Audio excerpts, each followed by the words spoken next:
We are in front of the Israeli School, Universal Practical Knowledge, the Philadelphia Division, here at 3226 Cheltenham Avenue in Philadelphia. We're standing in front of the school right now, getting a description of the 12 tribe sign that's been painted by one of the brothers that was in the school: Judah, Benjamin, Levi, Simeon, Zebulun, Ephraim, Manasseh, Gad, Reuben, Naphtali, Asher, Isupk. Those are the 12 tribes of Israel.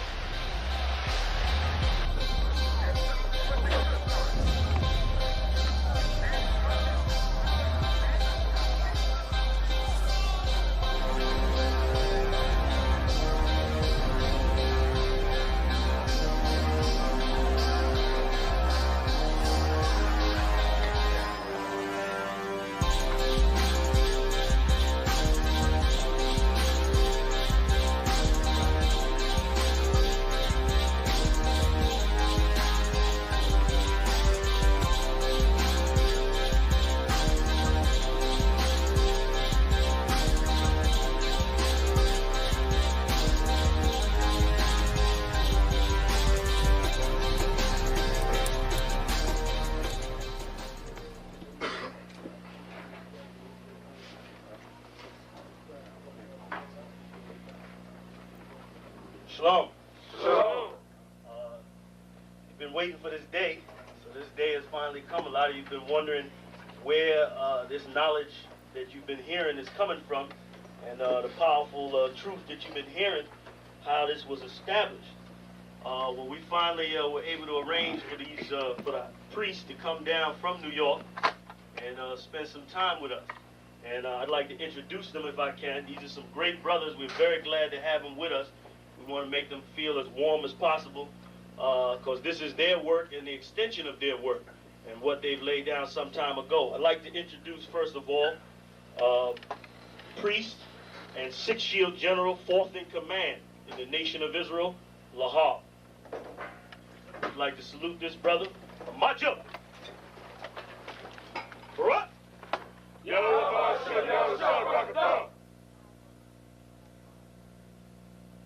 Yeshabim, which means sit.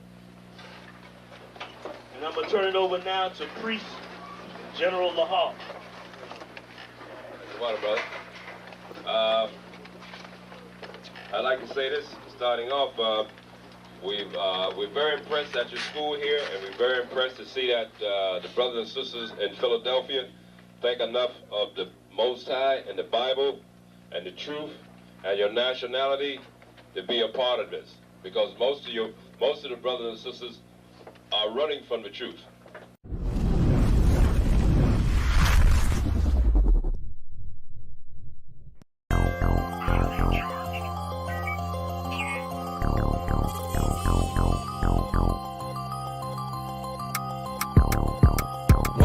One West, that's who we are, nigga. One West, One West. So who is y'all, nigga? One West, One West. We want it all, nigga. That's who we are, nigga. So who is y'all, nigga? One West, One West. That's who we are, nigga. One West, One West. So who is y'all, niggas? One West, One West. We want it all, nigga. That's who we are, nigga. So who is y'all, niggas? UPK soldiers got them killers with me, and I don't fuck with every spot cause it's too iffy. Real motherfucking prophet cause the Lord with me, but don't get that shit twisted, I got Drake's with me. Yeah, bitch, and that whole 50. Run up on me wrong, you gon' catch 60. Wait, you gon' catch 20. The other 30 for your homies, bitch, I got plenty. And I'll shoot this motherfucker till that clip empty. Taking orders from your bitch, you a fucking simpy. Shit, should be televised. The way I'm cutting niggas up, bitch, I'm a samurai. Niggas swear they in the truth, but telling hella lies. Stumping like you Greek, bitch, you Hellenized. The revolution gon' be televised, and what I see in my vision gon' leave you petrified. One West, One West, that's who we are, nigga. One West, One West. So who is y'all, nigga? One West, One West. We want it all, nigga. That's who we are, nigga. So who is y'all, nigga? One West, One West. That's who we are, nigga. One West, One West. So who is y'all, niggas? One West, One West. West. We want it all, nigga. That's who we are, nigga. So who is y'all, niggas? UPK soldiers lead cowards in awe. So fuck a gas stop. I came with 6 pumps in my car. My niggas ready to swing. We like kids at the park. So touch a chair around this bitch and we breaking your jaw. They think we Christian, but we not. Nothing about us is soft. I don't know what you niggas on, but that shit get you off. We booted up. We came to take zones for real. Black 40 under my garment. I be dressed to kill. Fourth dimension sitting linger. I be fresh for real. Putting scripts on your corners, but these here ain't pills. We rock covers. You official if you know those drills. Bread and water, you official if you know those meals. Yeah, you niggas soldiers get rolled over. You got police in your pocket, I got a judge in my holster. Oppressors out to get us, so remain sober. Or be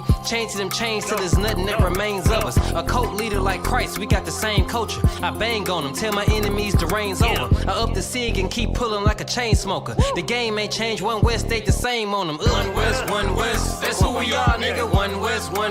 So who is y'all, nigga? One West. We want it all, nigga. That's who we are, nigga. So who is y'all, nigga? One West. That's who we are, nigga. One West. So who is y'all, niggas? One West. We want it all, nigga. That's who we are, nigga. So who is y'all, niggas? Niggas talking prophets, yeah, we got plenty. We the reason why it's Israelites around the city. Call Kazak, tells a rock, bring Shamar out. We about to slide on them, see what niggas talking about. Young dog think he wise cause he a Kim in here. That shit lame, they didn't survive, nigga, Kim is dead.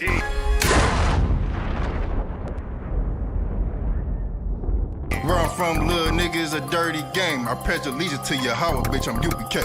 Huh, nigga, let's talk bodies. Set up on your corner, wake up everybody. Big priest, until I'm dead deceased. The mission is complete until you're off the street. So y'all on the internet, stumping down the street. But take the poor and the weak. Touch your sister or brother, you gonna be sleep. But take the poor and the weak. One West, that's who we are, nigga. One West. So who is y'all, nigga? One West. We want it all, nigga. That's who we are, nigga. So who is y'all, nigga? One West. That's who we are, nigga. One West. So who is y'all, niggas? One West. We want it all, nigga. That's who we are, nigga. So who is y'all, niggas? Fucking with the brothers, then I'm giving out major pain. Clip full of ball heads, I'm shooting out Damon Wayne's. Driven ambition, I ain't never changing lanes. Wise as an old man, but I ain't slanging cane. This ain't a game, this shit way deeper than rap. You speaking the cap, but the shit y'all speaking is cap. I'm 5,000, but I still keep it a stack. I'm in the truth, not cause back then I was seeking the fact. Cry aloud for the niggas that's deep in the back. And the Lord with me, ain't no reason for keeping the strap. We peep the attacks, niggas say we ain't speaking the facts. Stealing breakdowns every time we teaching in class. Niggas snitching, y'all out here squeaking with rats. We be on the street corners teaching that Jesus is black. We on 125th Street, Harlem, nigga, you see where we at? One West, that's who we are, nigga. One West. So who is y'all, nigga? One West. We want it all, nigga. That's who we are, nigga. So who is y'all, nigga? One West. That's who we are, nigga. One West. So who is y'all, niggas? One West. We want it all, nigga. That's who we are, nigga.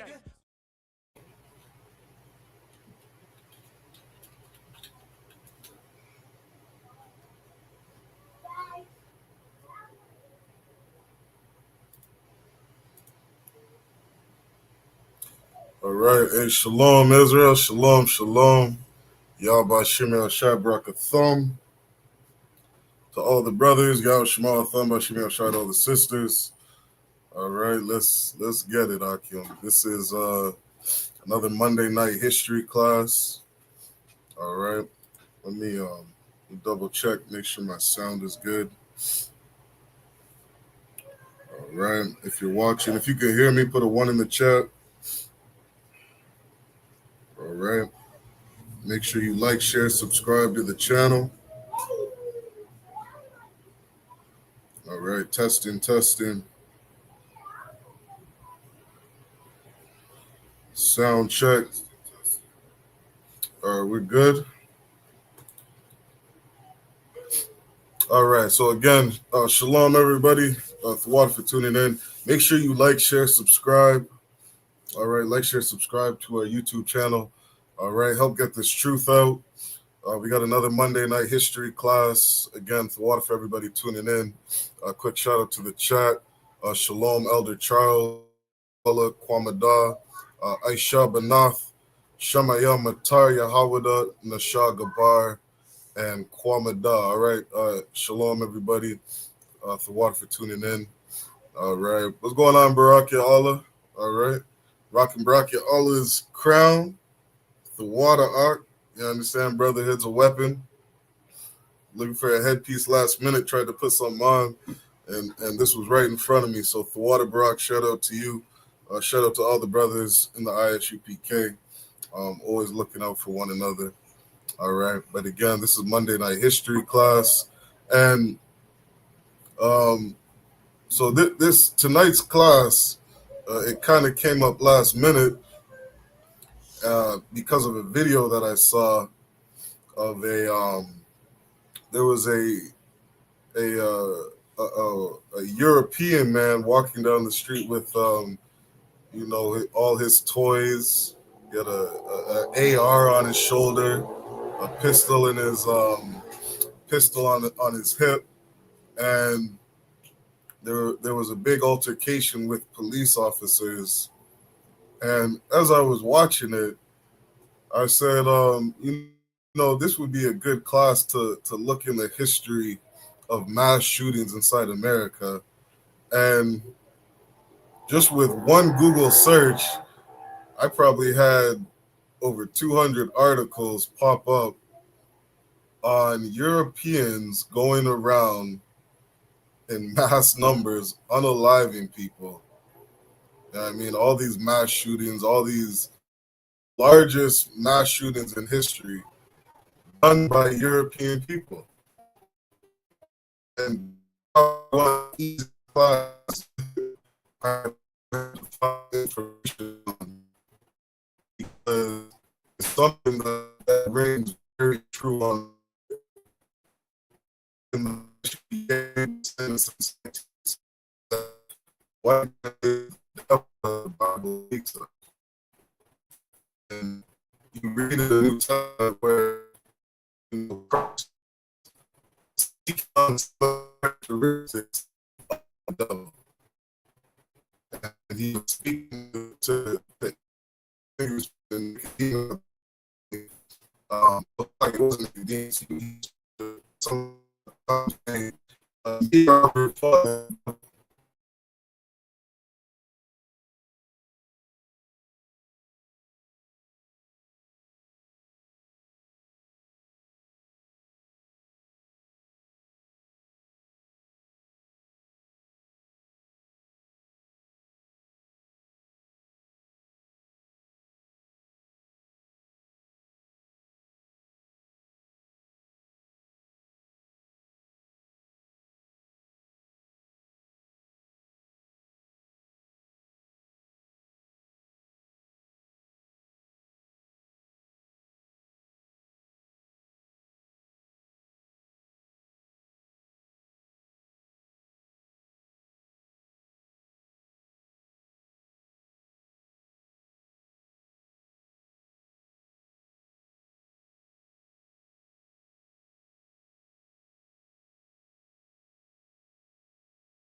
All right, forgive me.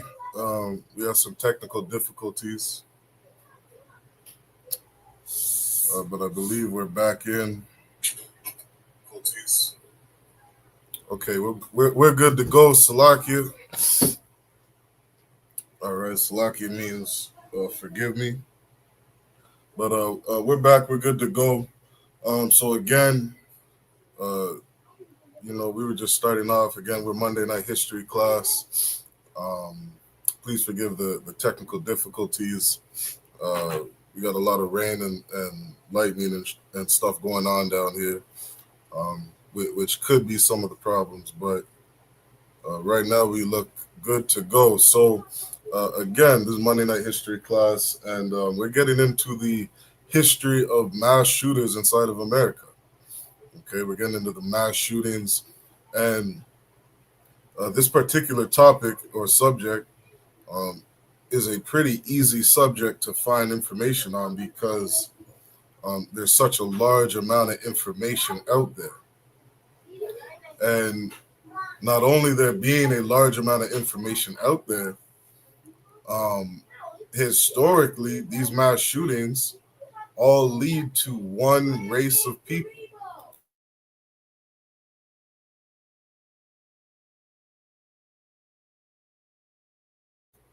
All right, these mass shootings all lead to one race of people.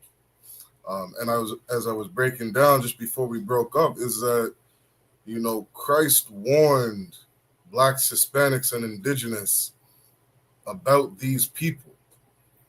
There's verses like where Christ said in the New Testament, "Ye are of your father the devil," and that this man was a murderer from the beginning,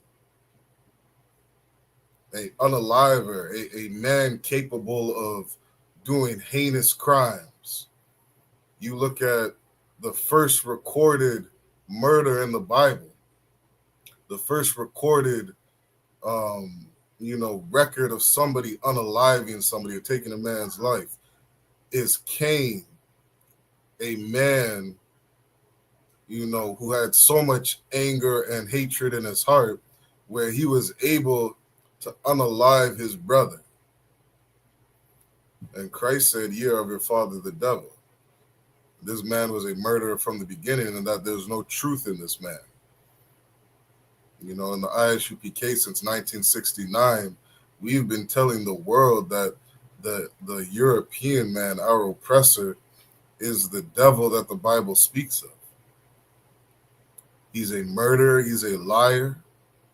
He's a deceitful, cunning beast, capable of so many different things.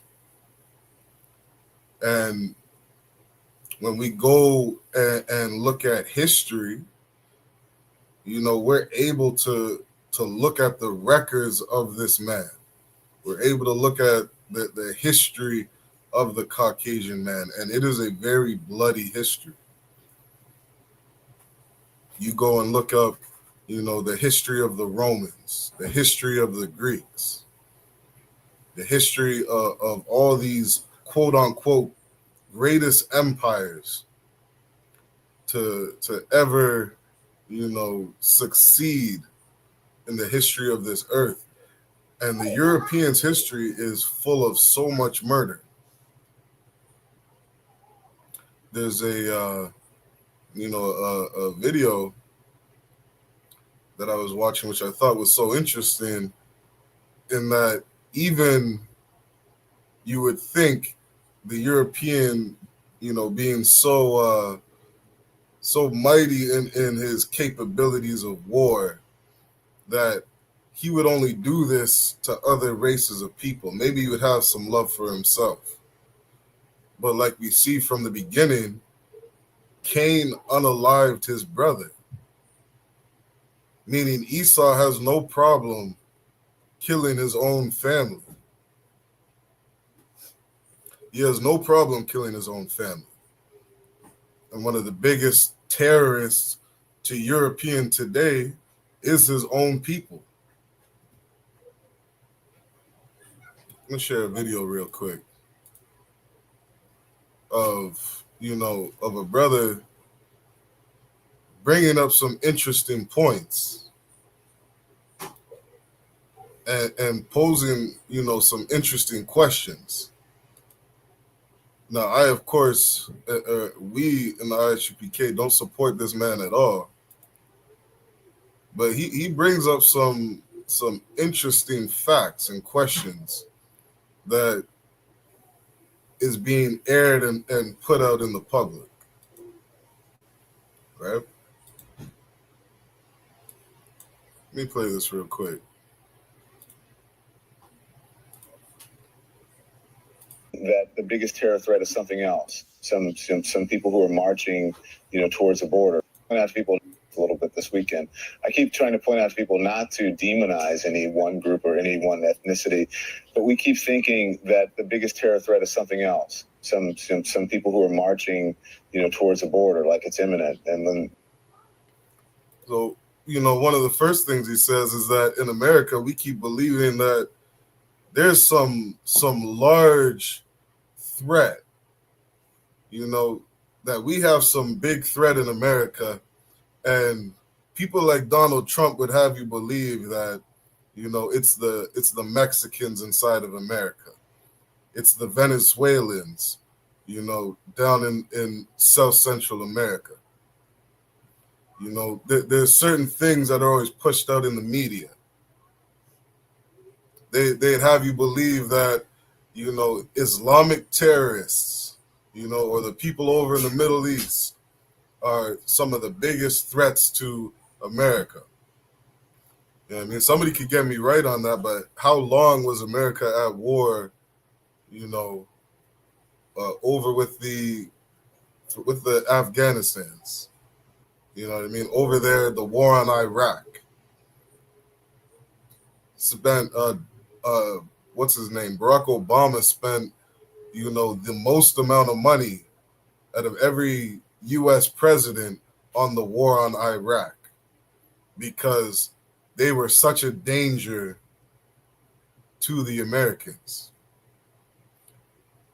And so what do we see on the media? We see things like, Haitian migrants coming over to America, trying to get on American soil to find some refuge, to find some safety. And, mighty European Americans stand up and say, we can't let the Haitians in. They show videos of police riding horses and roping up Haitians on the beach trying to get in to America as if we've done some just thing. Donald Trump builds the greatest wall known to man to keep the Mexicans out from coming into America and destroying this place. The war on drugs being, this large threat to American civilization, American society. Time goes on, we find out that it was the Americans that brought the drugs inside the country. It was the great white face of America bringing drugs into the community. Here's something else that's also a threat. The last time they did this, a couple hundred people came, and they, most of them did get into the country. Most of them got tuckered out before they even made it to the border. So we have to stop demonizing people and realize the biggest terror threat in this country is white men, most of them radicalized up to the right. And we have to start doing something about them. There is no travel ban on them. There is no... What does Don Lemon say? Don Lemon says that, we got to stop living in this fantasy world of who's terrorizing American citizens. And let's get to the root of it. Let's get to the facts. He's saying that white Americans committing all these mass shootings are the largest terrorist threat to America. Let me play that one more time. No ban on, they had the Muslim ban. There is no white guy ban. So we have to stop demonizing people and realize the biggest terror threat in this country is white men, most of them rap white men, most is white men, most of them rap country is white men, country is white men threat in this terror threat in this country is white men. This terror threat in this country is white men. Yeah, let that sizzle in your spirit. You know, as Cap Tazariak always says, the biggest terrorist threat to American citizens is white men. Because you put a gun in the hand of a European man, he's going to unalive millions of people. It's going to happen. And what the ISUPK has been saying under Commanding General Yohana since 1969 is that there is a cure to gun violence.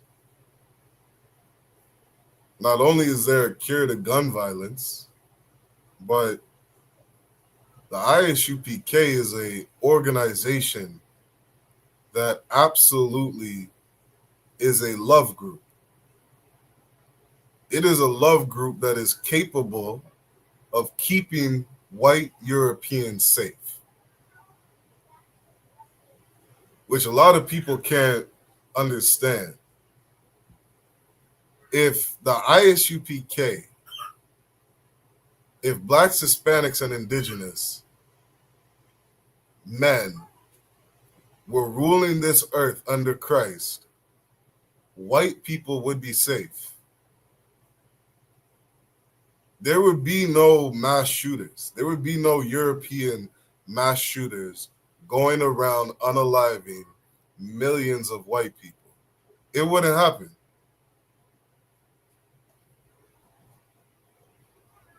It would never happen.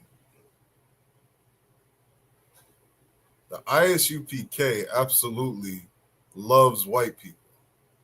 The ISUPK loves all races of people. We love everybody so much that we wouldn't let Europeans eat pork. We wouldn't let Europeans go around and unalive each other with guns. We wouldn't allow Europeans to murder their babies inside of abortion clinics. Because, like it says in the Bible, when the righteous are in authority, the people rejoice. Europeans, something about Europeans you'll see is that they go around oppressing their own people. You saw white people storm the Capitol in America. Why are they storming the Capitol? Because they are oppressed. They're tired of the mistreatment of the European government. They're tired of it. They're tired of all the mass shootings. They're tired of all the drugs. And a lot of these mass shooters you'll see is that there's certain things that statistics have found all mass shooters have in common.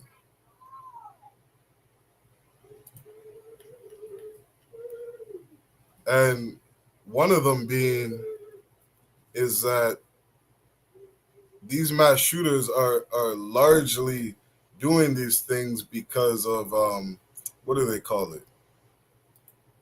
How do they phrase that?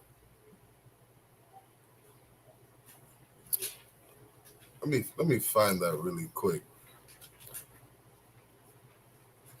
And it's basically saying, I can't remember the exact phrase, but it is basically saying that, you know, one of the common things they see in mass shooters is that they're identified as a group of being what they call an oppressed people. And not just oppressed, but racially oppressed people. Man, I'm gonna find the term as we go throughout the class, as we read through some of these articles, because it's such a heavy point to know that, you know, these people are going around doing these things because they're oppressed by their own people. All right. Let me play that one more time and we'll drop this. A little bit this weekend. I keep trying to point out to people not to demonize any one group or any one ethnicity, but we keep thinking that the biggest terror threat is something else. Some people who are marching, towards the border like it's imminent. And when the last time they did this, a couple hundred people came, and they, most of them did get into the country. Most of them got tuckered out before they even made it to the border. So we have to stop demonizing people and realize the biggest terror threat in this country is white men, most of them radicalized up to the right. And we have to start doing something about them. There is no travel ban on them. There is no ban on, they had the Muslim ban. There is no white guy ban. So what do we do about that? Yeah, I mean, and he asks a beautiful question is, how do we solve the problem of these mass white shooters? We don't have a travel ban on them like we have, the people from Iraq. We don't have a travel ban on white people like they do on the Mexicans. We don't have things in place to push these mass shooters outside of this country. And that's something that needs to be addressed.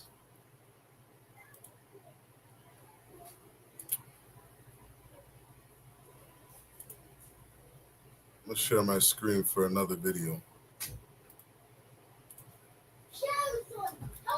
Yeah, I mean, and something I love about the ISUPK is that when we teach history, we teach the truth of history. Like Christ told us that ye shall know the truth, and the truth shall set you free. Too many of us, Blacks, Hispanics, and Indigenous, we don't know the truth of life. We don't know the truth about life. We live in a fairy tale. We live in a fantasy. We make decisions based off of, incorrect facts. And the Lord said that the most powerful thing on this earth is the truth. It's the most powerful thing on this earth. Deuteronomy chapter 32:7 says, remember the days of old. Right? This is in the Black, Hispanic, and Indigenous man's records. Deuteronomy 32:7 says, remember the days of old. Black man, Hispanic man, Indigenous man, you need to remember the days of old. It says, consider the years of many generations. Ask thy fathers, and he will show thee. Thy elders, and they will tell thee. How are Blacks, Hispanics, and Indigenous going to ask their forefathers about many generations, about their history, about their past, if they don't even know who they are? The most important, one of the first things you're going to learn when you get in the ISUPK is who you are, Black man. What your identity is. We're going to teach you and tell you who your ancestors are and where you come from. That you're a people from the nation of Israel that have lost their identity, had their identity beaten out of them, had their language stripped from them, all their history, all their records taken from them, which is why you call yourself Black, why you call yourself Indigenous or Native Indian, meaning the original savage of this land. Why do you call yourself these bywords? Because you don't know who you are. But if you knew who you were, if you knew you were a Black man from the tribe of Judah, a Black man from the tribe of Benjamin, if you knew who you were, an Indigenous man from the tribe of Gad, a Hispanic man from the tribe of Ephraim, from the tribe of Issachar, if we knew who we were as a people, we would go inside this Bible and read about our ancestors, we would understand that we're the children of the prophets. We're the children of famous men, mighty men. We would know that Noah was our great uncle. Abraham was our great forefather. Jeremiah, Ezekiel, Obadiah, all the different prophets in the Bible. These are our ancestors. We can pick up this book and ask our forefathers who we are because we can read it. We can read about it. In the book of Genesis, what's something our forefather told us? Many people, credit the first 5 books in the Bible to being written by Moses. Yeah, I mean, if it wasn't Moses, he had his scribes writing it down for him. But this is Moses' account of our records. He said in the book of Genesis, let me pull it up, Genesis 27 and verse 40, this was a blessing that Isaac gave to Esau. The blessing that Isaac gave to Esau was, he said, and by the sword shalt thou live. Esau cried to Isaac, begging him for a blessing because his dumb ass, his greedy ass, gave his blessing away.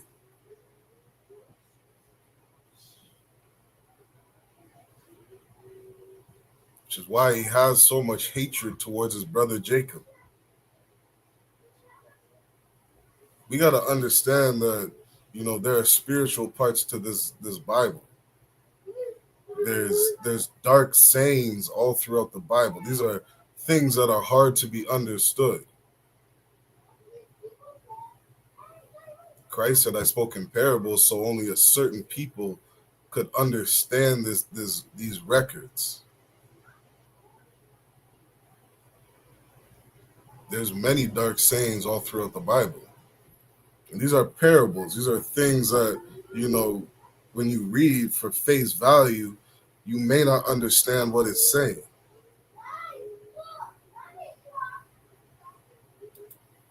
Genesis told told Rebecca 2 nations of people are going to be born in your womb, are going to come out of your womb. 2 nations, 2 different nationalities, 2 different races of people, 2 manner of people. Esau and Jacob. And historically, these become 2 different nations of people. The nation of Israel and the nation of Edom. And Edomites were blessed by the sword. They were blessed with the sword, blessed with the ability, the ability to go to war, the ability, to unalive people. They're very skilled at killing people. That's why it's so important to know who your ancestors are. You can go to the book of Genesis and read about, what our ancestors said about the nation of Edom, the nation of Europeans, the nation of the Caucasians, the Polish, the Russians, the British, the French, all these different European nations, because we would better understand who they are. I'm going to share another video to understand better the mind of the white man.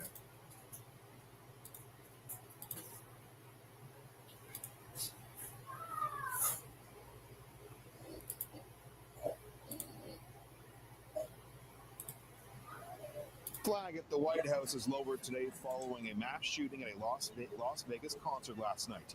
59 people have been confirmed dead, including at least. Right. So here's an article. Right. This is their own news stations, putting out this information. which is interesting because the FBI will tell you themselves that, one of the main reasons or the links to mass shootings is that they know the more they show mass shootings in the media, the more mass shootings that will happen. That's something recorded on the FBI websites towards mass shootings and understanding the psychology behind mass shootings. General Mahaiman, I think over a year or two ago, did an excellent class on this. The FBI themselves will tell you mass shootings, we know that there's a link between showing mass shootings in the media to seeing a rise in mass shootings on the earth. And here they go again, showing a mass shooting on the media. There's another interesting thing about mass shooters, is that a lot of mass shooters, when they go and do these heinous crimes, they do it because they want to be famous. They want their name to go down in history. These are some of the psychological things that go on in the mind of a mass shooter. Well, little Billy with his rifle wants to be famous, so he goes and shoots and unalives 20 school children. Little Billy wants to be famous, so he goes to a church and unalives 20 black people. And then their own media goes and Fox 49, Fox 29, live news, another mass shooting just happened.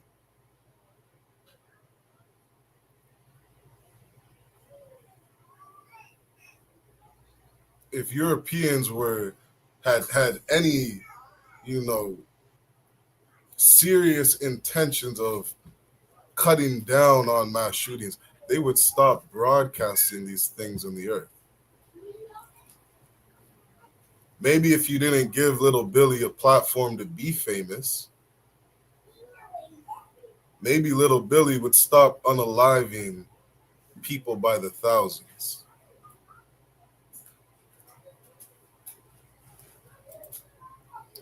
This right here was a mass shooting in Las Vegas. I'm sure many people remember this. I think this mass shooting this devil, what was his name? Stephen Haddock or something like that. Stephen something. This devil unalives over 50 people in a mass shooting in Las Vegas, and I think injures another 100.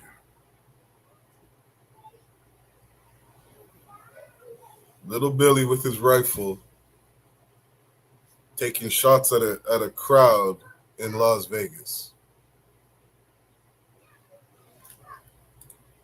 2 Canadians. As the world comes to grips with this tragedy, we're learning tonight our Prime Minister has spoken to the U.S. President, offering his condolences. So what makes a violent act an act of terrorism? It's a question many people are asking today across the globe and on social. Many people are asking today across terrorism. It's a question. Violent act an act of terrorism. It's a question many people. He says, what makes a violent act an act of terrorism? What makes a violent act an act of terrorism? We want to know, America. People are asking today across the globe and on social media. Over the weekend in Edmonton, a Somali suspect there after an attack was quickly labeled as a terrorist by authorities after an ISIS flag was found in his vehicle. Though in Las Vegas, where a white man is allegedly responsible for the death of more than 50 people, officials there have yet to call this terrorism. So a Somalian goes around unaliving people, and this Somalian man is labeled a terrorist. We found an ISIS flag. Because a Somalian man has an ISIS flag with him, he is a terrorist. But a white man without a flag, or maybe just because he's white, he unalives over 50 people in a mass shooting.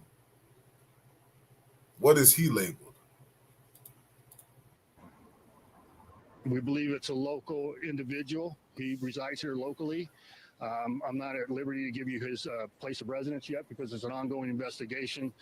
We don't know what his belief system was at this time. And right now we believe it's a sole actor, a lone wolf type actor. It's called framing.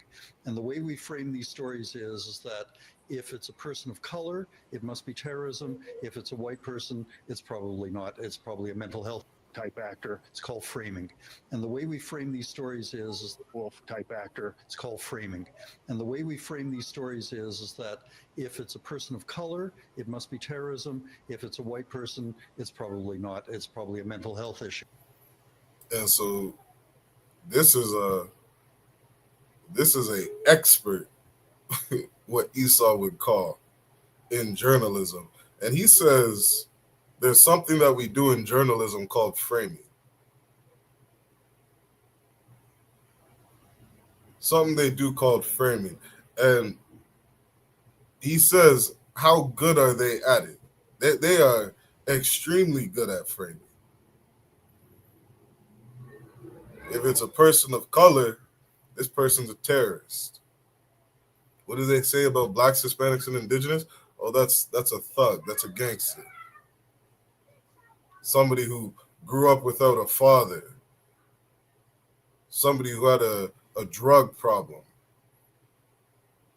Somebody who came from this gang and that ghetto. But if it's a white person, he probably has a mental illness. That's all it is. We are now so used to the idea that acts of violence committed by people of color must have something to do with other issues, and that acts of violence committed by white people have to be mental health issues. Committed by white people have to be mental health. Violence committed by white people have to be mental health issues. He says that we're so good at framing that the general public believe that acts of violence from white people must be mental health issues. You know what? Let me grab give me 1 second. I'm going to grab a book.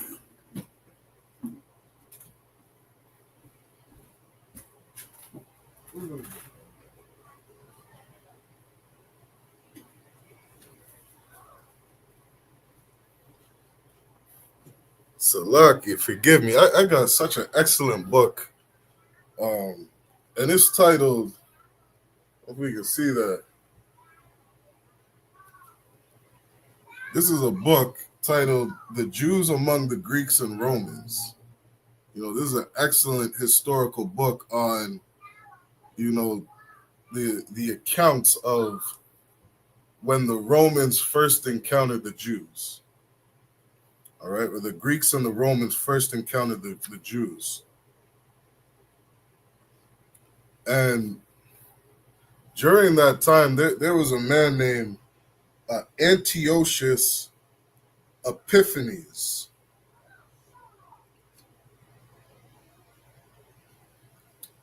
Let me see if I can. I usually got this page number saved.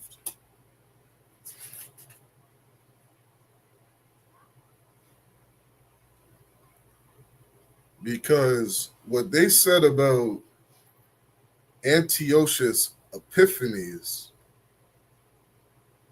was something I can never get out of my head. Okay, this is what they said. This is on page 136 of The Jews Among the Greeks. It says, the freakish outbursts which amazed and scandalized his contemporaries amply justified the common parody of his title, Epiphanes by Epimanes, the madman. This is in quote. This is how they labeled this man, Antiochus Epiphanes.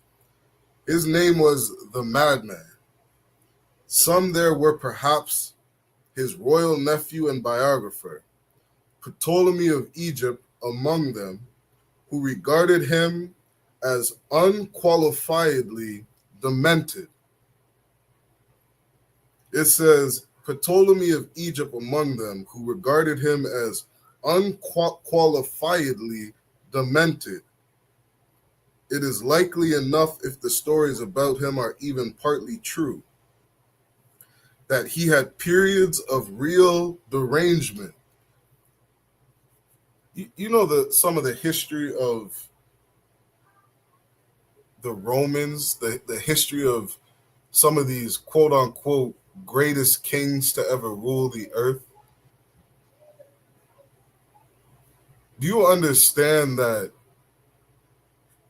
the nephew of one of the greatest warlords in Roman history said his uncle was deranged, his uncle was demented, his uncle was sick? You know why they said these things?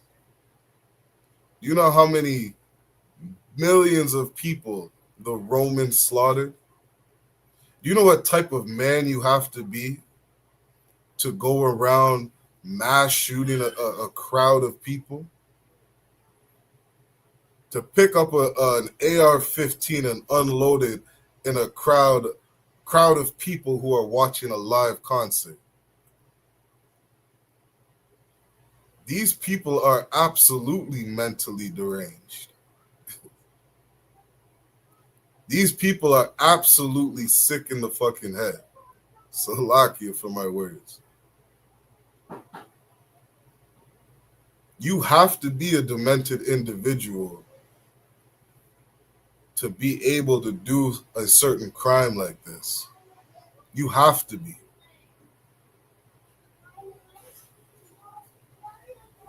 And all throughout the Bible, we read about how demented the European man is, how demented the Edomites are. We read about Cain, how demented you have to be to unalive your brother. And something Blacks, Hispanics, and Indigenous need to learn is to never act like Europeans, to never take on the culture of the Edomites, to throw away every way of life that he teaches you is good, teaches you is right. Because these people are demented. They are sick in the head. They are a virus on this earth. An absolute virus.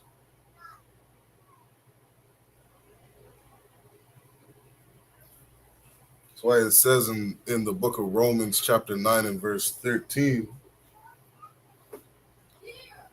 there is such a virus that the Most High said, Jacob have I loved, but Esau have I hated.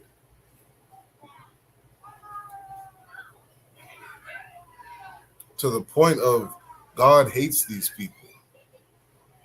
God hates Esau.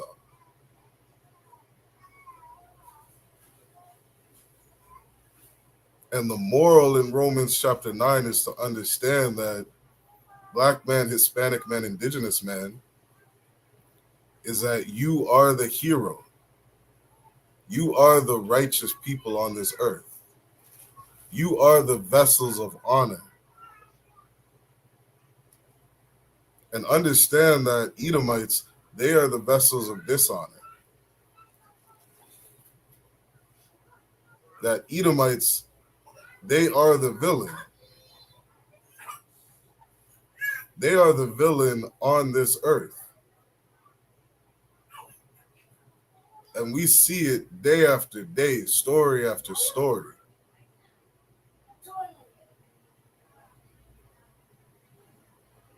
Understand that they're a villain. And why would a villain portray himself as a bad person?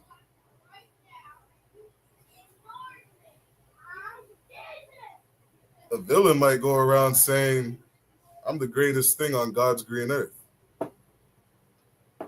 That's something that a villain might do. Another thing a villain might do is be proud of all the blood that he has gone around shedding, because he is a villain. There is no morality in these people. What does it say in the book of Malachi? That Esau, they are the border of wickedness. Border of wickedness. When you get to a European man's house, you're about to enter into his house. Understand, when you're at that border, you're about to enter into wickedness.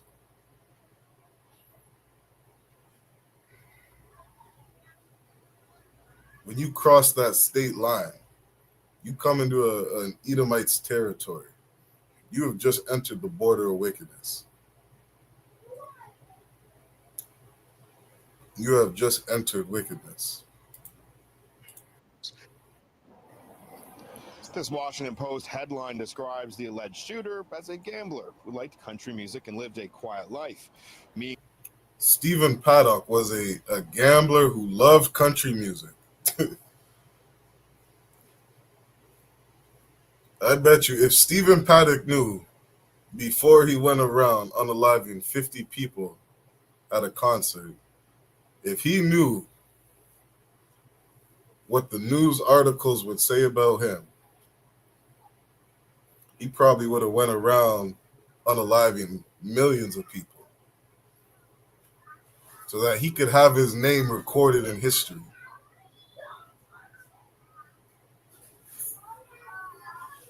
So he could have his name recorded in history as one of the greatest unalivers to ever walk the face of the earth, because Esau is a villain.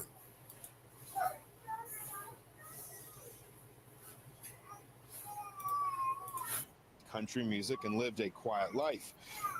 Stephen Paddock doesn't want to be known as a man who was good at gambling.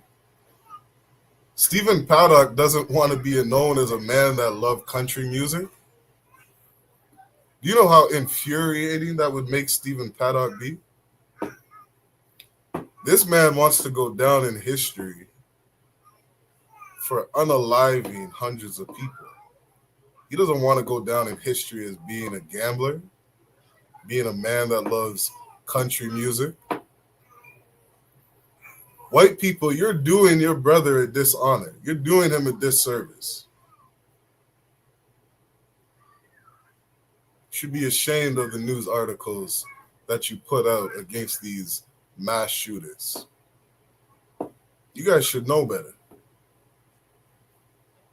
Or maybe you do know better. Maybe the FBI knows better, and they say, let's just lightly put his name out there.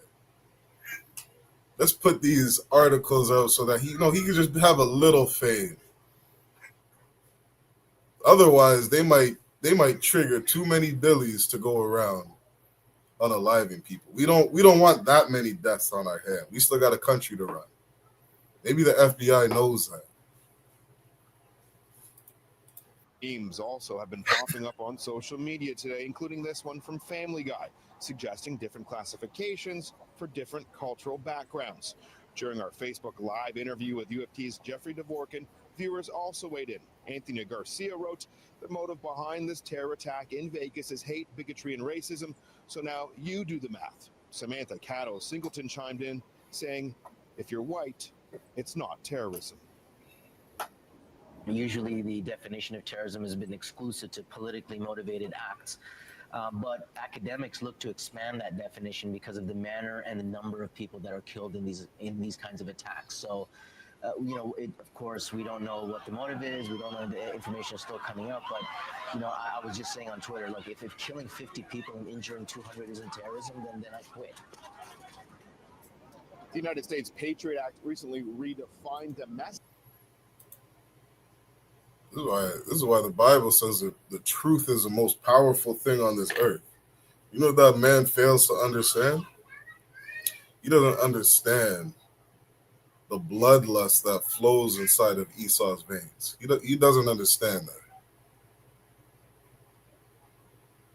He doesn't understand how much hatred is inside of a white man's heart. He doesn't understand. This is why black man, Hispanic man, indigenous man, we need this Bible. We need these records. We need these records to understand life. We need these records to understand how to be protected on this earth. This Bible is everything to a black man, Hispanic man, indigenous man. Shout out to all the brothers and sisters in the Isupk, who have devoted their life to these records, devoted their life to Christ, devoted their life to the Most High.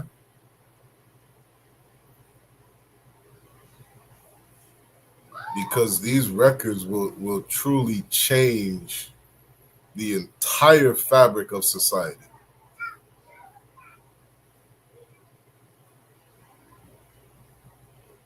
Like Don Lemon was saying, maybe we need to start, changing the way we label and changing the way we, address the white man with his guns.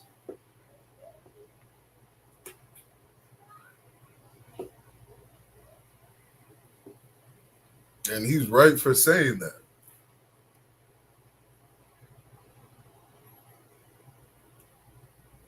One of the greatest news stations you can watch if you're black, Hispanic, or indigenous is to watch Black Watch under Commanding General Yohana every Monday night. Every Monday night, they're going to get into all the news and everything you need to know as a black, Hispanic, and indigenous man. And last week on Black Watch, they're breaking down, how we should address how we view and how we monitor these people who have guns.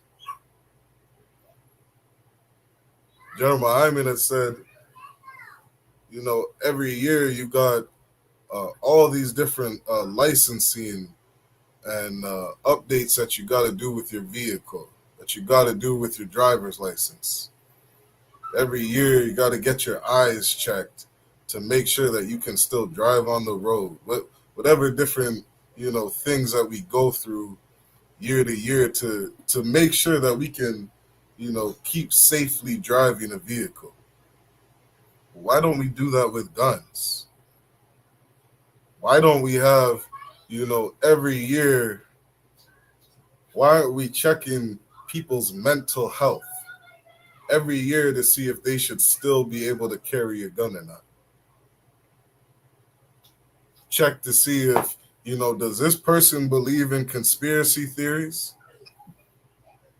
Does this person have a history of, scoping out black churches inside of a black neighborhood? Is this white man a part of, any hate groups? Is he a part of, any KKK organizations? Is he starting to watch too many videos and conspiracies on, white people going extinct? That's a real fear of white people. That's a real fear. White people, they'll have you believe that, we should not have kids. They got their Planned Parenthood in every corner of America saying, abort your babies. If you don't make enough money, if you're not at $200,000 per year, you should not have a baby. And white people going around having one child, two children, they make it to two. They've accomplished something in life. And they are dying at a way higher rate than they are having babies. And Europeans, they scared of going extinct. They're scared of all the things, all the crimes that they've done here on this earth. And they're scared that another race of people is going to rise up and take their retribution. You're a white man watching these different videos. somebody should be policing you. Because in the name of saving the white race, you just might pick up a gun and unalive 100 people. You should be policed. You should be monitored. You should be watched every single day. You're in a chat group or a chat room talking about this school said this, and I'm tired of what my teacher said to me today. If you're a white person with a gun and you've been rejected by 2 women, you should be on the FBI's highest alert list of the next mass shooter. If you're a white man who's been rejected by 3 women, God forbid. That's what history shows. History proves it, and I'm going to read some of those articles.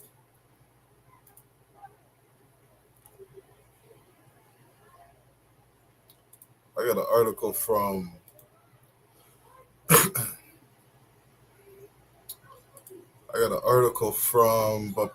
a Milwaukee Independent.com.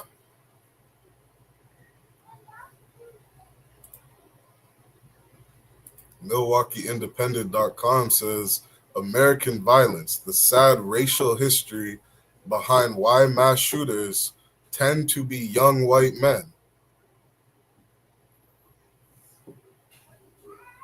I'm not making this shit up. This is the history of the Edomites. It says, in recent years, the United States has seen a surge of white supremacist mass shootings against racial minorities. While not always the case, mass shooters tend to be young white men.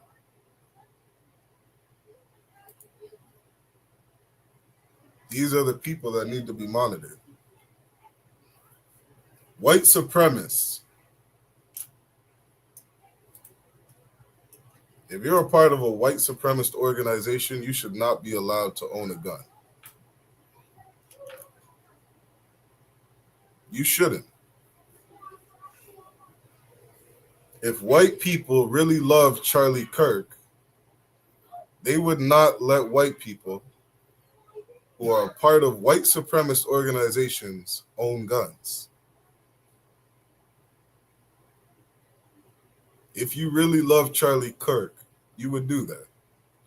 It says, some journalists and researchers have argued that class and ideals of white masculinity are partly to blame. So if you're a white man and your masculinity is being challenged, you're being demeaned as a white man. I know how much it hurts to have your masculinity stripped from you. I understand it as a black man. I know it hurts. I know it's demeaning. But I am not going to go around unloading a clip at a school because I feel that my masculinity has been taken from me.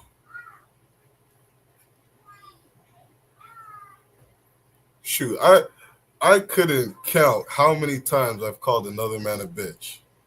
You know how many times I've called another grown man a bitch? God damn.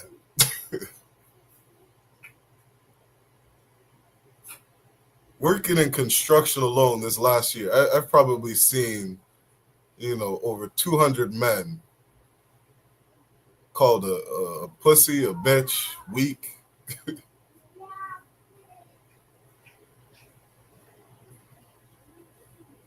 But now, being a brother in the Isupk, understanding the mind of Europeans better, man, I am not gonna fuck with your masculinity.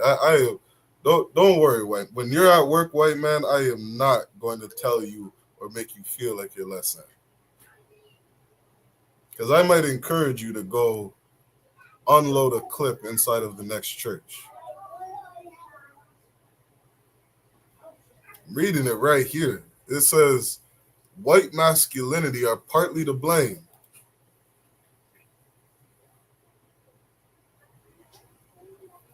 Good night. This argument is not surprising. Why is it not surprising? Because throughout U.S. history, white men's anxieties over their manhood and social class help explain many violent attacks on black people. That's throughout U.S. history. If a white man has anxiety over their manhood, they are going to be the next mass shooter.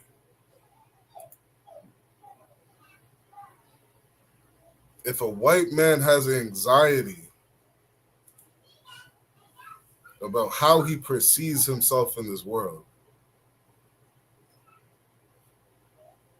if he feels like he's less than, his manhood is being attacked. If there's a white man at a club that gets rejected by a woman in front of 20 people and everybody watches it, do you understand what he's going to do?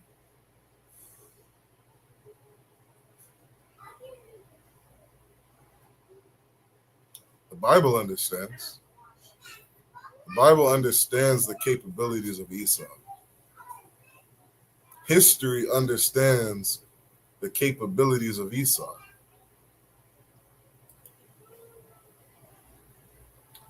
It says, whom the perpetrators blame for denying them their rightful privileges. Don't deny a white man his rightful privileges. Do you know how many people he had to murder to have the privileges that he does? Do you know how many million of people the Romans had to murder to have their privileges? The Greeks had to murder. The Australians had to murder. The British had to murder. The French had to murder. The Americans had to murder to have their privileges.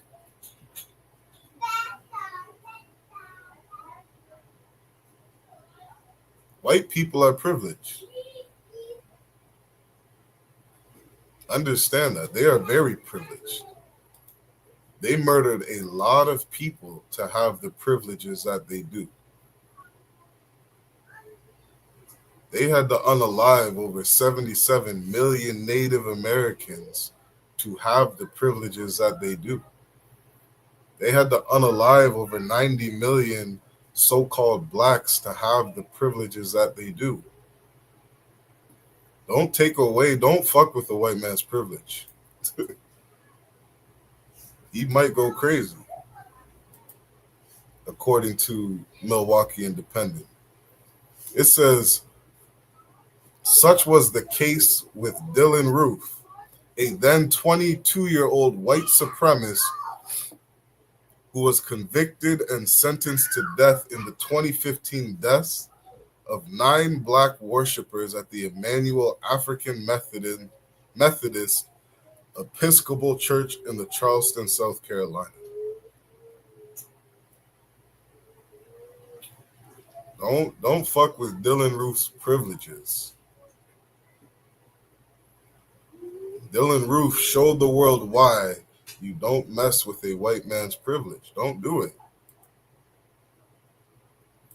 Don't threaten to take away the gun from a white man. Don't dare do that. Charlie Kirk said that he's okay with the loss of life. He's okay with it. He's okay with a few people dying so that the white man can keep his gun, so that he can keep his rights. That's what Charlie Kirk said. Don't mess with a white man's privilege.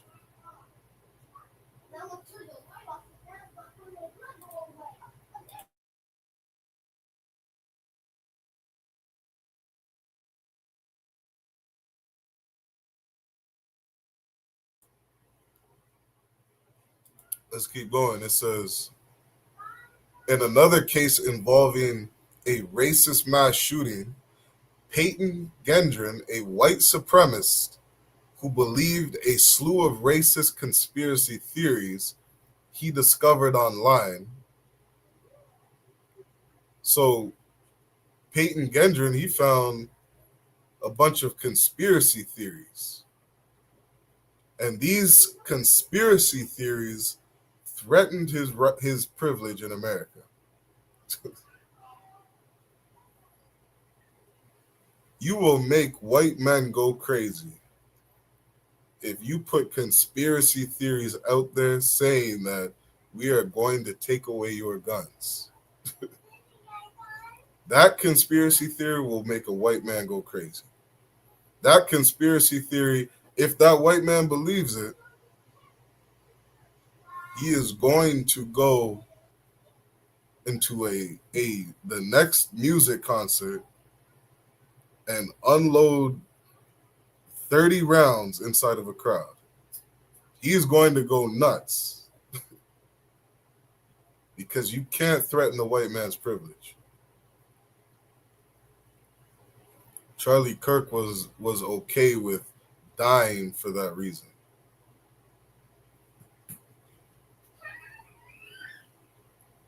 Peyton Gendron was sentenced to life in prison after his convictions on the 2022 murders of 10 black people at Buffalo, New York. It says one such unfounded conspiracy that then 18-year-old Gendron frequently cited was the Great Replacement Theory, the false idea that a group is attempting to replace white Americans with non-white people through immigration. Peyton Gendron believed that there's too many Hispanics coming into the country. He believed that because the Hispanic man is pumping out 20 children and the white man's only capable of pumping out one, Hispanics are going to take over the country.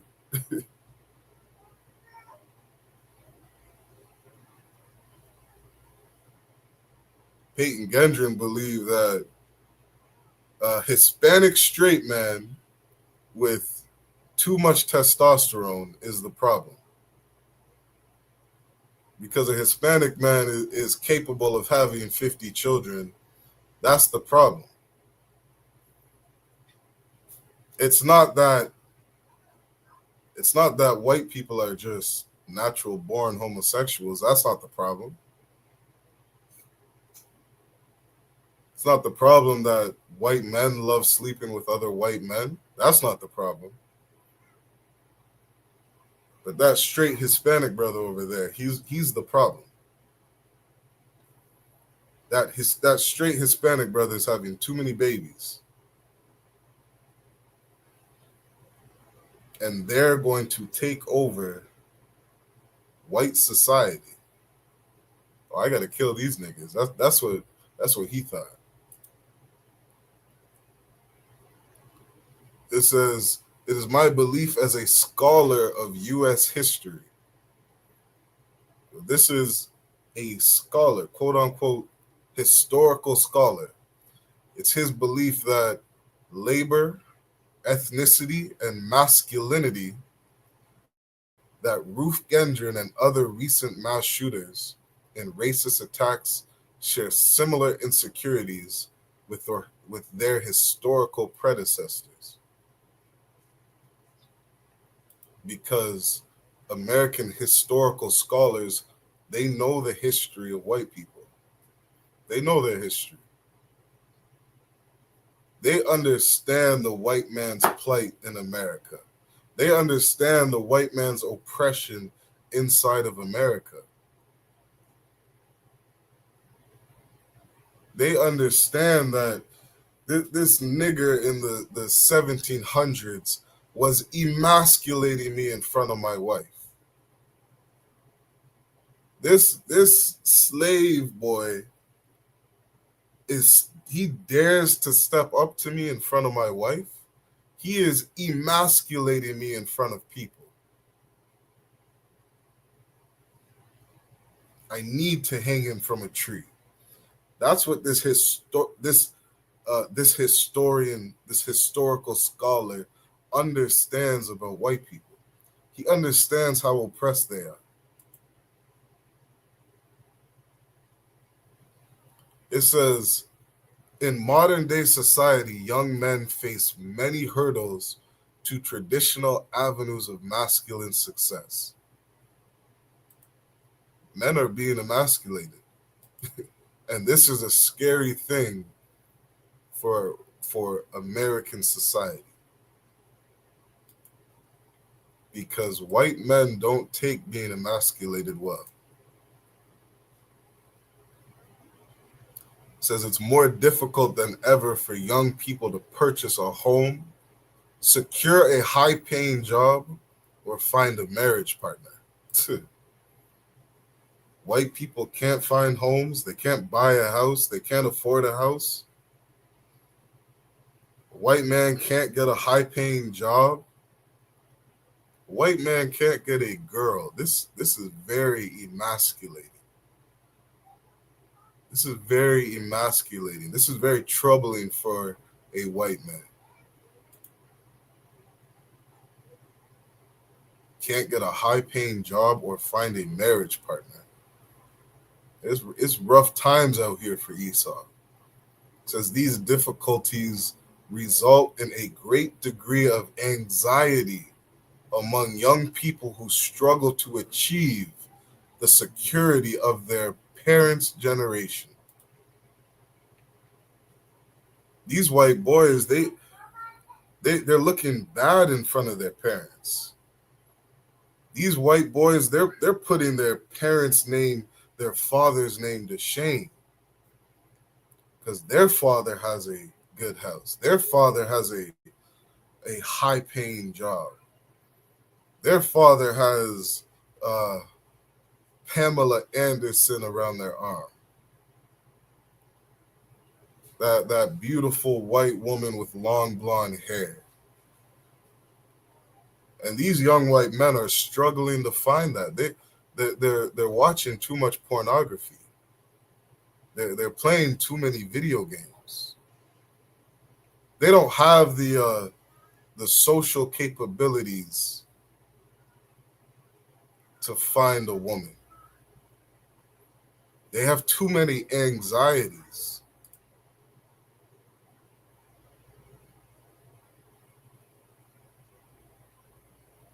So many young men become particularly resentful of these conditions. White men are becoming very resentful of these conditions. These young white men don't know what to do. They don't know what to do with themselves. Could you imagine 1 million Europeans being in slavery? Oh, Europeans would be extinct right now. They would have hanged themselves by trees. They'd be hanging themselves every single day by the thousands because of how emasculated they feel. Could you imagine buck breaking a white man in front of a group of white people? Oh, good God. That white boy is poisoning everybody on that plantation. Everybody is going to die within the next half hour if you make a white man feel emasculated. White people could not take slavery. White people could not deal with all the heinous crimes that they did to another race of people. We're reading it right here. White people can't deal with not getting a high-paying job. They can't deal with getting rejected by a woman. They cannot deal with these things. And history proves it.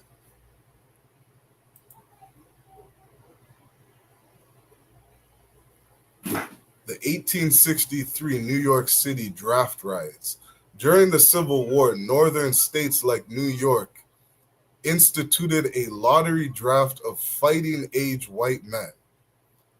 At the time, black men were exempted from the draft because they were not considered U.S. citizens. The draft infuriated white working class population of New York, in part because rich white men could hire a substitute or pay $300 to secure an exemption to the draft. Do you know how rough of a time it was for white people in 1863? In 1863, they were being forced to enter a draft to fight for their country. It's a rough time being forced to go into war. And it was a rough time for a white man who couldn't afford to escape the draft. $300 in 1863 was a lot of money. $300 was a year's worth of salary. And some white men, they did not have that money. It was a very shameful thing as a white man. It's a very shameful thing to not have a high-paying job as a white man. And Europeans, they'll teach that to your kids. They'll teach that to blacks, Hispanics, and indigenous. That one of the most important things in God's green earth is making money, is having a high-paying job.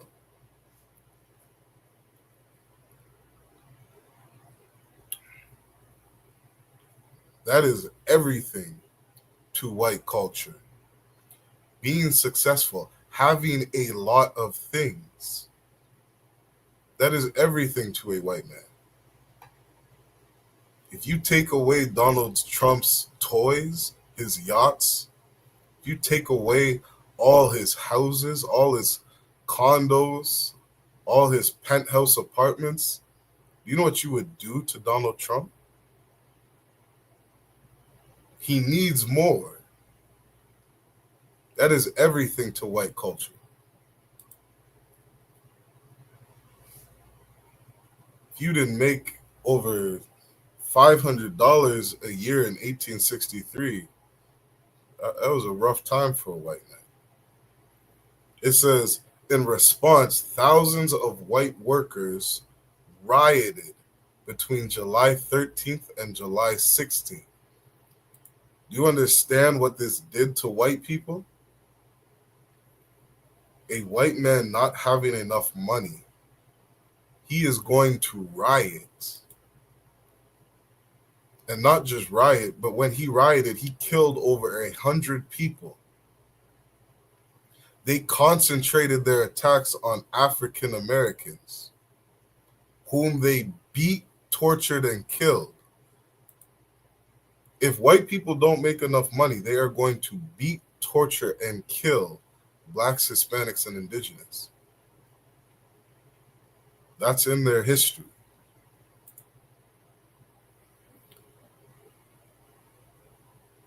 Most egregiously, rioters burned down the Colored Orphanage Asylum, which sheltered over 200 black children. If white people don't make enough money, they're going to burn down a black orphanage. They're going to do it.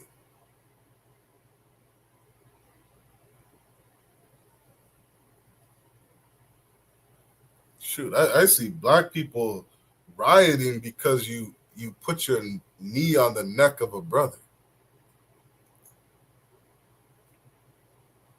Black people are rioting because you killed somebody. White people riot because they don't make enough money. And when they riot, they're going to kill you. They're going to kill people. Killed over 100 people. They're going to burn down a orphanage. Don't take money away from white people. Don't do it. You will endanger society if you emasculate the white man.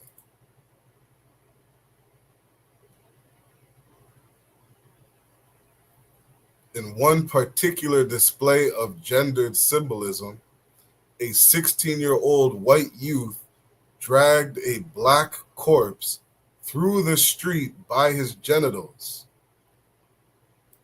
This white man was so angry that he grabbed a black child by their genitals and dragged them through the street.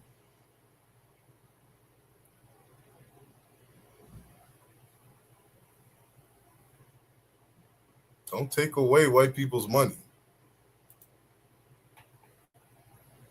The 1919 Chicago race riot.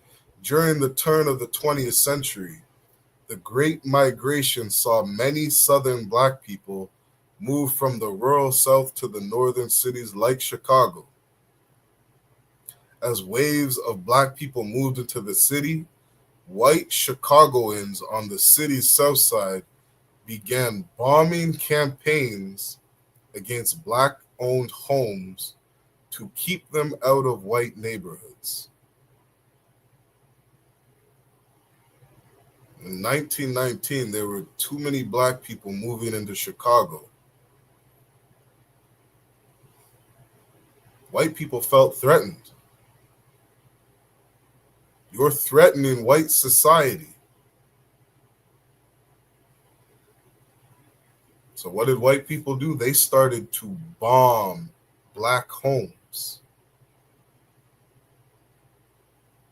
That's what white people did. They bombed black homes because they didn't have the Great Wall of China. In 1919, Donald Trump didn't build a large enough wall to keep the blacks out. The president failed white Americans. And because the president failed white Americans, white people took it in their own hands. They said, don't worry, we got it. We have our grenades, we have our bombs. We'll take care of the problem ourselves. Don't you dare take the gun away from a white man. Charlie Kirk made that very clear. They need to protect themselves from tyranny.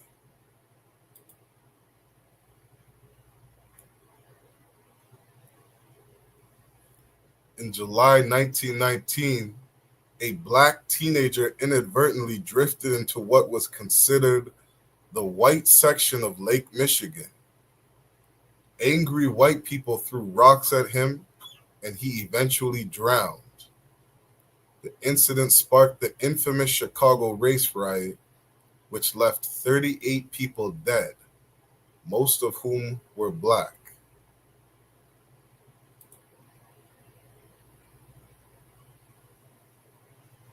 When Isaac blessed Esau with the sword, he blessed him with the sword.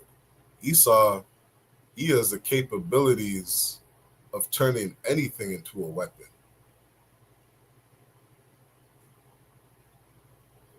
They used rocks to kill a black child.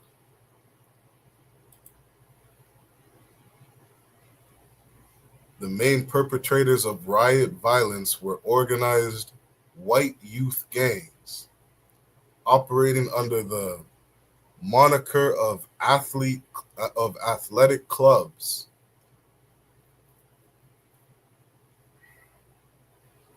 A phenomenon that is primarily focus of my own research. So these white guys got together and they started an athletic club. These were young white men that started an athletic club. And they were responsible for killing over 38 people left dead. They're responsible of bombing black homes. Bombing black homes because black people are moving in. They're threatening white society. So these gangs prowl the streets in automobiles and attacked African Americans, burned black homes and businesses, and kept the fires of racial violence in flame for days. They blamed black men for invading their communities. Yeah, the white people in Chicago, they didn't have a large enough wall. They didn't have a large enough wall to keep black people out.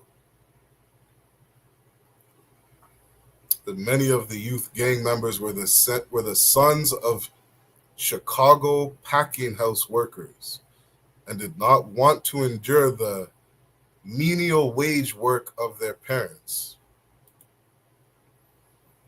You want to know what these white boys in this athletic club realized? Is that they were going to get poor wages working at this warehouse.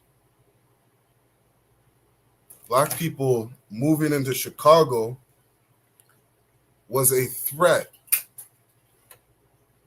It was a threat on the European man's yearly salary. It was a threat on how much money he would make. And this emasculates a white man.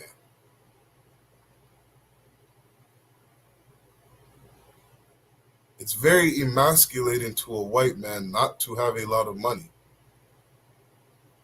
He cannot deal with that shit. A white man is going to feel extremely emasculated. He has failed in life. If a European man is broke, he has failed in life. It's very emasculating. He cannot deal with that shit.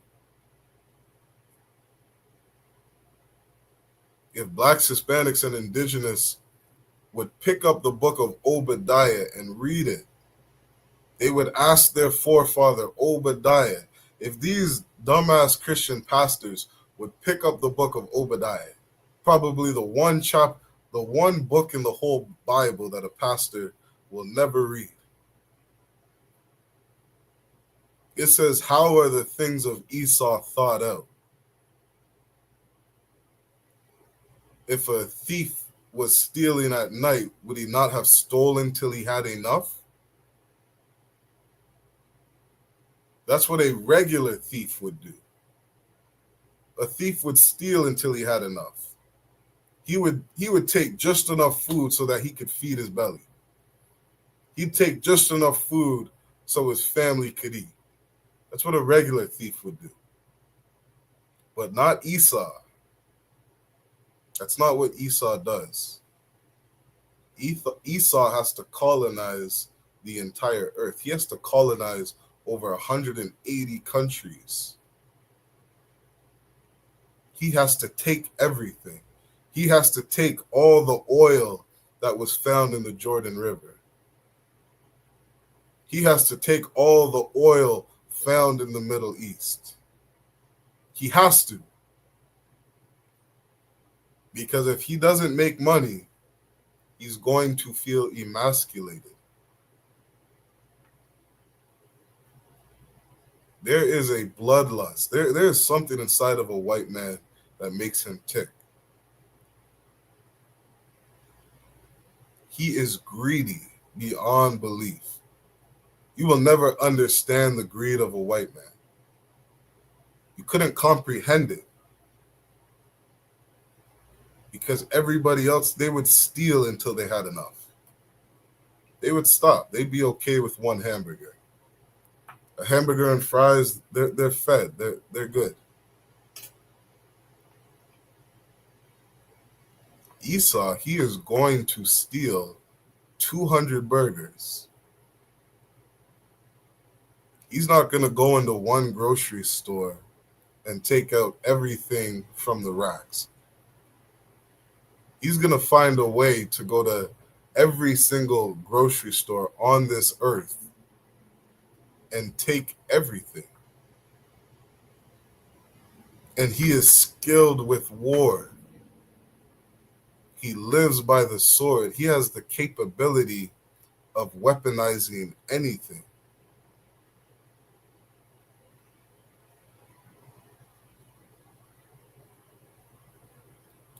These people are the villains on this earth. We got to understand that. It says the 1943 Los Angeles suit riots. During World War II, the U.S. government rationed many foods and materials for the war effort. One such item was fabric, which forced clothing designers to fashion clothes using less material.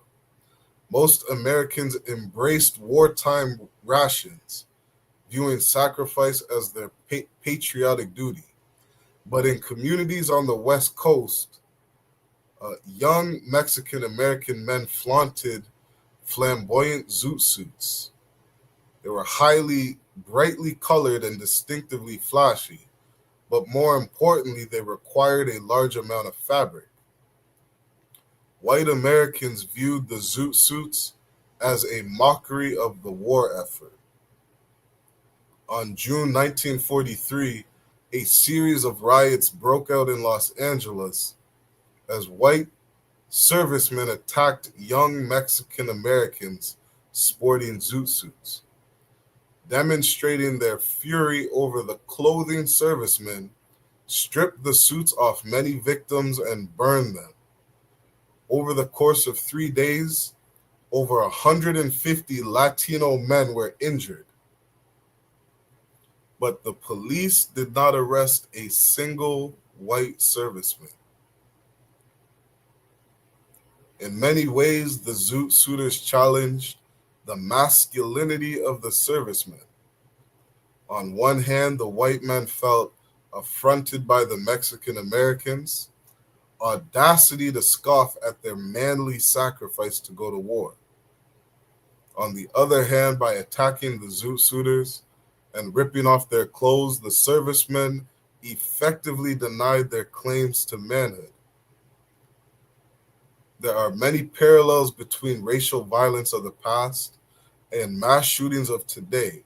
Understanding anxieties about class and masculinity can perhaps go a long way to addressing such concerns in a new generation of young white men.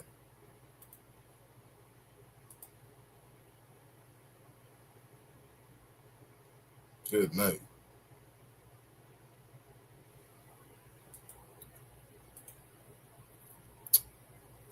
Let me share my screen. You got about 10 minutes left.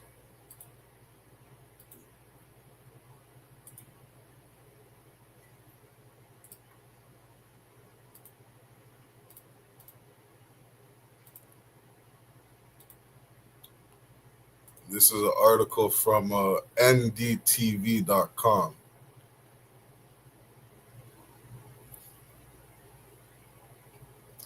It says, here is a timeline of some of the worst shooting incidents in Europe in the last 40 years. This doesn't just happen in America.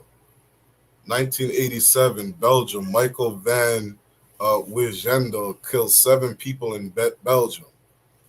August 1987, Britain, Michael Ryan, a 27-year-old gun fanatic, rampages through the English town of Hungerford, killing 16 people and wounding 11 before shooting himself.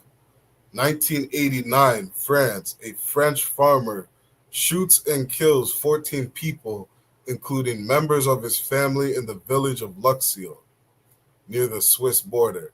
September 1995, France, a 16-year-old youth runs amok with a rifle in the town of Cures, killing 15 people and then himself after an argument with his parents.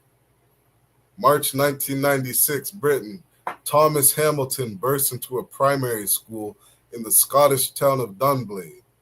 2002, Germany, Robert Steinhauser, 19. Russia, more than 300 hostages, half of them children. November 2007, Finland, Eric Pekka. 2008, Finland, student Matti Saari. Germany, a 17-year-old gunman kills 9 students. Do you understand the history of Europeans? And I had to go through this whole timeline. This is some 40. What is it? 40 of some of the worst mass shootings historically. Let me pull up. Let me just pull up one or two of them. This is number one.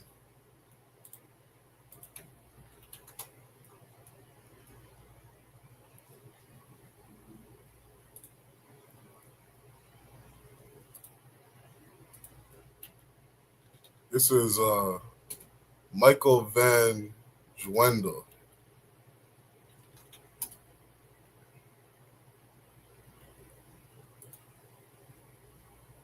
I should have kept those open.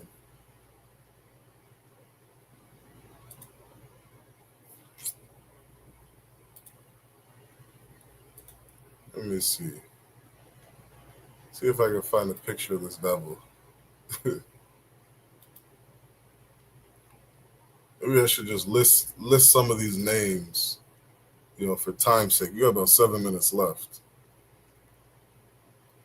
So you can see the images of these people. All right. Let me see. I don't see the Michael Van one. I had a picture of it earlier. What's this next one? Michael Ryan. Michael Ryan. Let me see if I find Michael Ryan. Michael Ryan, 27-year-old gun shooter. There you go. This is Michael Ryan on Wikipedia. Let me close this.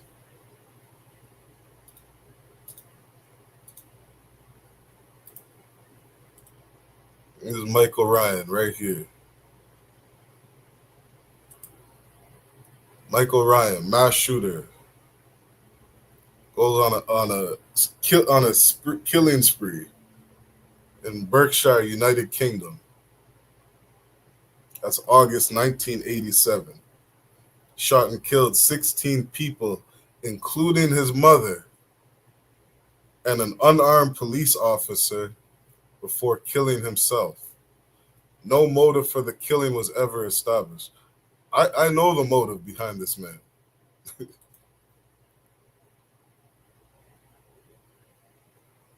Let's see if I see the next one.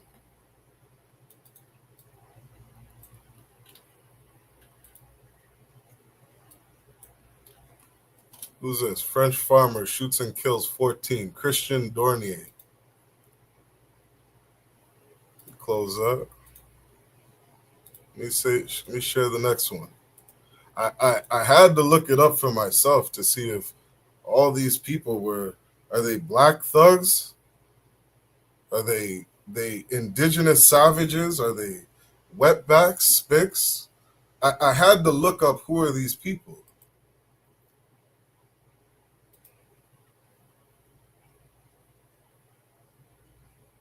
Surprise, surprise! It's another white boy. Little Billy just killing everybody.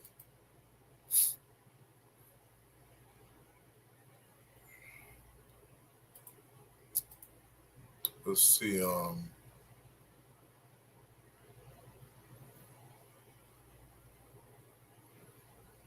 Let's see if I can share this real quick. I'm just running out of time.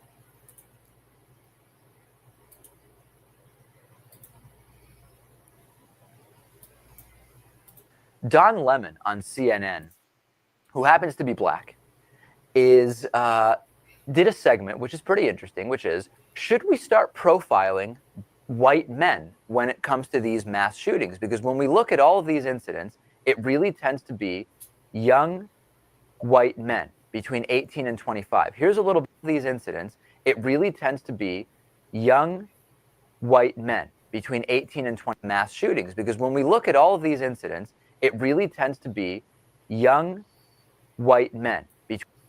Young white men going crazy. And I hear Europeans don't like it when a black man says, something's wrong with white people. I hear Europeans, they don't like it when somebody, an outsider, somebody of another nation, labels them as a psychopath. Europeans don't like that.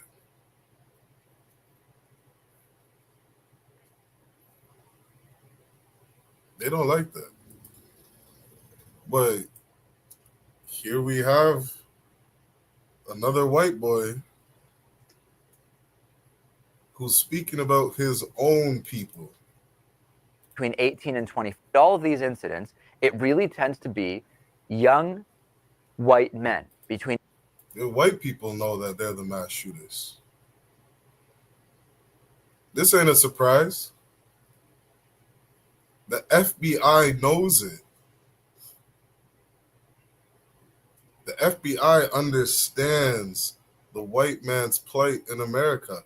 He understands the oppression of white people on this whole earth.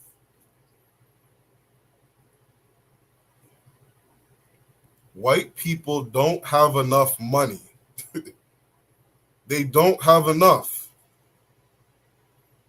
Do you know how oppressive that is to a white man?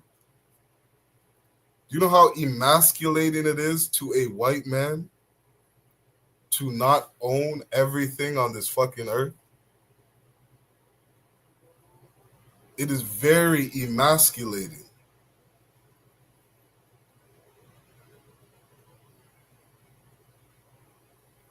They can't deal with it. These incidents, it really tends to be young white men between 18 and 25. Here's a little bit of that segment from CNN. Take a look.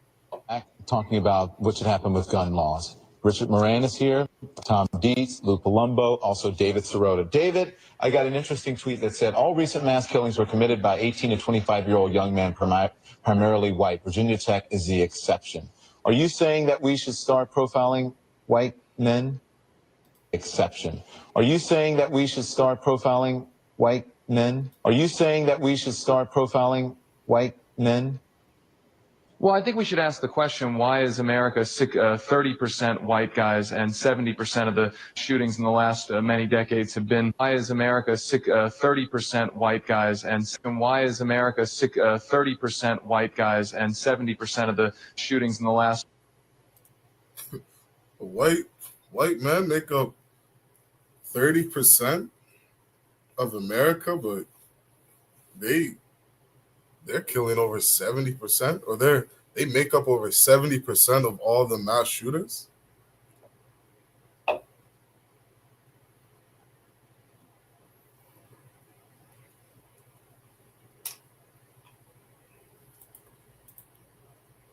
I had a lot more things I wanted to share.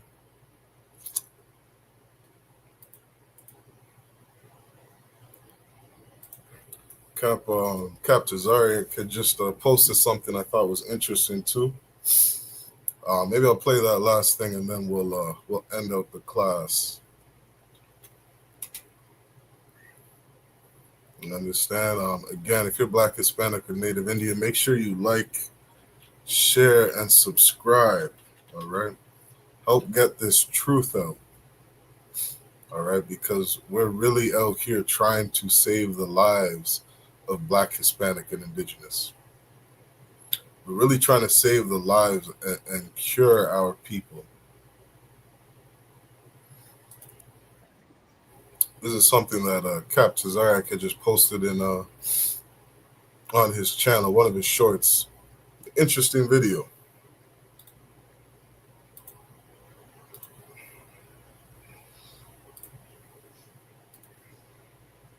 Words, they use bullets. This is the man who shot Charlie Kirk. This is the man who shot Trump. This is the man who killed Melissa Hortman. This is the man who tried to kill John Hoffman. This is the man who tried to kill Paul Pelosi. This is the man who killed an Obama-appointed judge's son. This is the man who hired hitmen to kill Democrats. This is the man who ran over a left-wing activist and killed her. This is the man responsible for the Austin bombing. This is the man who sent pipe bombs to Obama, Biden, and Hillary Clinton. This is the man who shot Gabby Gifford. This is the man who tried to kidnap Gretchen Whitmer. Oh, and this man, and this man, and this man, this man, this man, this man, this man, this man, and this man. This is the man who set Josh Shapiro's house on fire. This is the Oklahoma bomber. This is his accomplice. These are just a few of the men who beat police officers on January 6th. I can think of a few things they have in common, and it's not the way they use their words or their left-wing politics. See the pattern here? There's only one theme here when it comes to this, and it's the one thing that never gets talked about. We know who the most violent people are in America. We use words, they use. And with that, Israel, all right, again, like, share, subscribe. Make sure you share these classes and tune into Black Watch. Black Watch, it's live every Monday night. All right, make sure you tune in. All right, do not miss that show. If you're not watching Black Watch, you're really missing something. You're not understanding something about what's going on in this world, what's going on in life. All right, it's a very important show, very educational, something that's going to really teach you and uplift you and help you understand life, give you the wisdom and the knowledge that you need to navigate this earth. All right, and brothers, inside of the Detroit zone, Cap Hadar is going live tomorrow every Tuesday night, 7 to 9 p.m. If you can make it to the building, 11235 Gratiot Avenue. All right, class is going to be live. Be there at the building. Again, 11235 Gratiot Avenue in Detroit. All right, and with that, I say shalom.